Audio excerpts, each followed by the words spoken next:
So Jacob and Esau are meeting for the first time in many years. We know that Jacob had run away from his father's home, concerned that his brother Esau wanted to kill him. And there, far away, in the world of Lavan, Jacob had established a beautiful family, a home, children.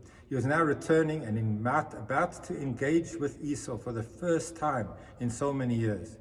On the one hand, a peace-loving family of Jacob, and coming towards them, a formidable army of Esau. Jacob had reason to be afraid, and one of the methods that he utilized to enter into this encounter was to make sacrifices, to make concessions. And so he sends gifts ahead of him to his brother Esau to ensure that he has come in humility, he's giving, he's making concessions to his brother in the hope that there will not be an antagonistic encounter. And very often this whole process is misconstrued. We often think that in order to encounter the world of Esau, we have to make concessions. Look, we have a precedent. Jacob did it himself. But we miss the point as to what we are ready to make concessions in. When Jacob sends this whole mission to his brother Esau, he says, my brother Esau is going to ask you a number of questions. He's going to ask you, Lemiata, to whom do you belong? Where are you heading? To whom do all of these possessions belong? Amarta, and you will answer to my brother Esau.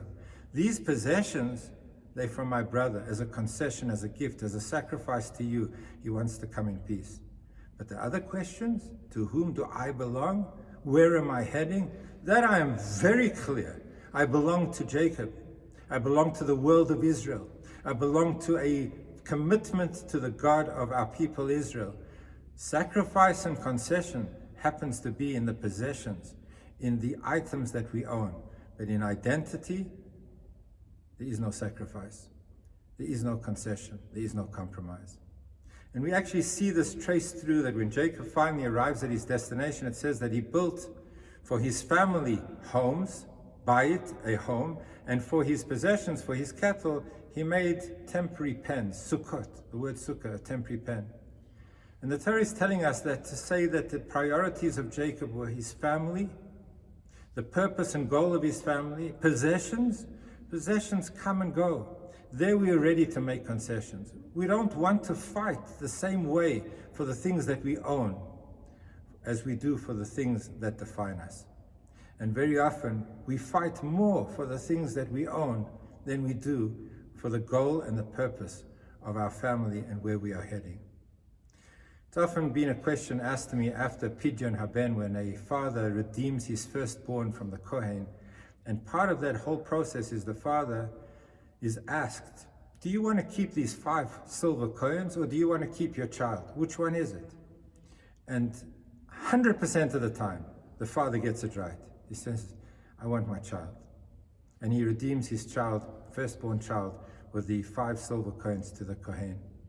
But a father has often asked me, why do we even go through this process? Who's ever going to choose the wrong thing?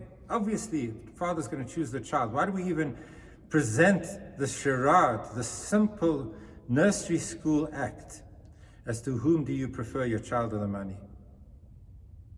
And I answer in all seriousness. At that moment, it's a very stark question and a very clear answer. But as life progresses, the question becomes a little bit more blurry. Sometimes when our child is growing up and we have a question of spending time with our children or time at work, when we have to engage with our kids and establish a relationship and really sense that there's a connection between us, we're busy. There's appointments, there are meetings, there's so many things that we have to do. We have a career that has to be developed, and we have finances to arrange. And often what was so clear to us at that moment becomes less clear, and we're ready to make sacrifices in the areas of family because we're so pursuing the needs of creating more possessions. Jacob is telling us sacrifices can be made, and we're ready to make concessions, and we're ready to compromise. But where are the areas of compromise?